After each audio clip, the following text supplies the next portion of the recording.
우려감을 9조 원의 잭팟으로 녹여내면서 새 역사를 쓰고 있는 우리 방산주 뉴스 만나보겠습니다.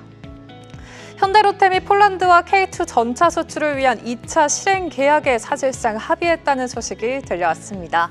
2022년 K2 전차 1,000대를 공급하는 기본 계약을 체결한 뒤로 1차 이행 계약으로 180대 물량 납품을 시작한 데 이어서 이번에 2차 계약을 따낸 건데요.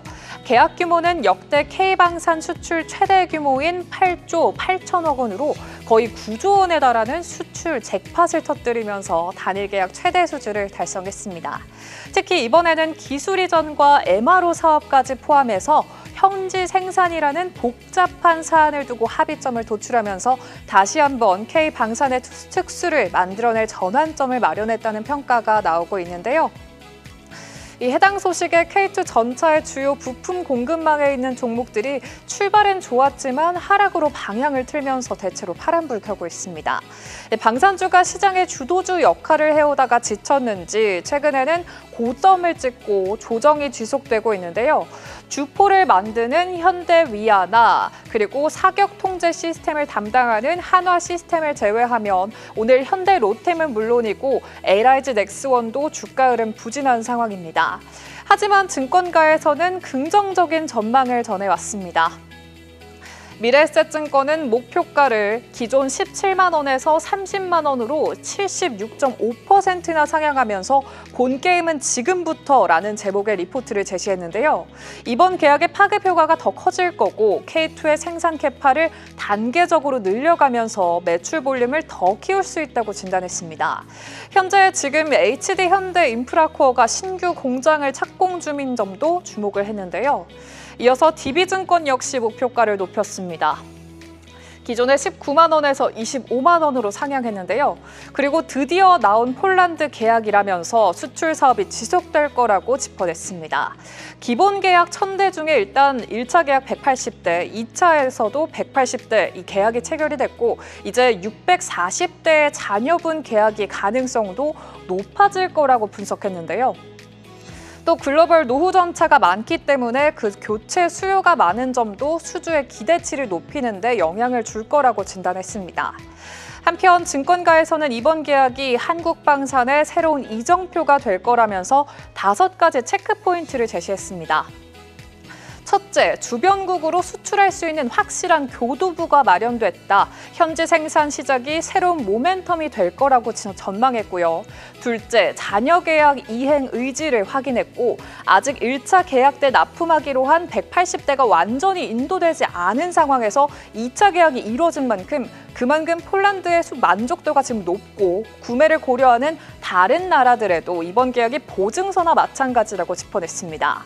또 국내 정세가 안정되었다는 점을 보여주는 증명서라면서 신뢰가 회복됐다 이렇게 평가했는데요. 이처럼 역대급 수주 계약을 따냈고 증권가 전망도 좋은데도 불구하고 오늘 방산주에서는 희비가 교차하고 있습니다. 신규 수주로 2분기 실적이 증명이 있을지 체크해봐야겠고요. 또 많이 오른 만큼 상승 여력이 얼마나 남아있을지도 궁금합니다. 추가 상단이 열려 있다면 우리는 대형주 위주로 접근을 해봐야 할까요? 아니면 중소형 부품주를 조명해봐야 할까요? 그리고 어제 한화 에어로스페이스가 100만 원은 찍고 내려올 거다. 이런 전문가분 의견도 있었는데 이 이평선이 무너지지 않고 반등에 나설 수 있을지 전문가분들의 의견 잠시 후에 들어보시죠. 다음 시그널도 포착해볼까요? 2차 전지를 판 국민연금 과연 어떤 섹터를 신규로 담아냈을지 뉴스를 통해서 만나보도록 하겠습니다. 코스피가 3,000선을 뛰어넘는 동안 투자 큰손 국민연금은 과연 어떤 주식을 사고 팔았을까요? 금융감독원에 따르면 국민연금은 최근 전자부품과 2차 전지주를 덜어내고 증권주와 원전주 등 시장 주도업종 투자를 늘린 것으로 나타났습니다. 증권주 중에서는 대신증권, NH투자증권, 한화투자증권의 비율을 늘린 가운데 한전기술의 지분도 사모으면서 지분율은 어느덧 10%를 넘어섰고요.